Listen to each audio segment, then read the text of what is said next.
Asubuhi ya leo, anga la Mashariki ya Kati limeamka si kwa utulivu wa kawaida, bali kwa sauti za taharuki na hofu. Ndani ya Iran, taarifa nzito zimethibitishwa. Msemaji wa jeshi la walinzi wa mapinduzi ameuawa katika mashambulizi ya pamoja yanayodaiwa kufanywa na Marekani kwa kushirikiana na Israel. Tukio hili limekuwa kama cheche mpya katika moto uliokuwa tayari unawaka. Mashambulizi hayo yaliyofanywa usiku kucha yameongeza shinikizo katika eneo ambalo kwa muda mrefu limekuwa katika hali ya sintofahamu.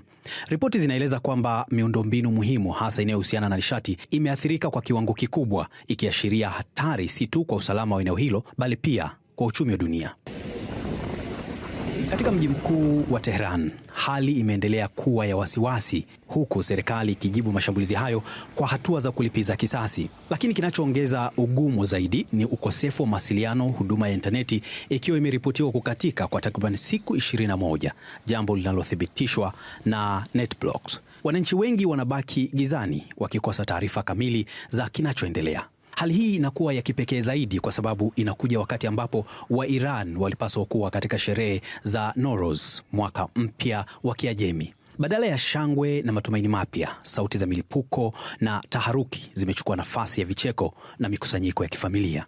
Wakati huo huo, upepo wa mgogoro umevuka mipaka ya Iran. Kusini mwa Lebanon, ndege za kivita za Israel zimeripotiwa kushambulia maeneo kadhaa ikiwemo miji ya Bafli na Hanen pamoja na wilaya za Ptyr na Bintbel. Taarifa za majeruhi zimeanza kuripotiwa, zikiongeza huzuni katika mnyororo wa matukio yanayoendelea.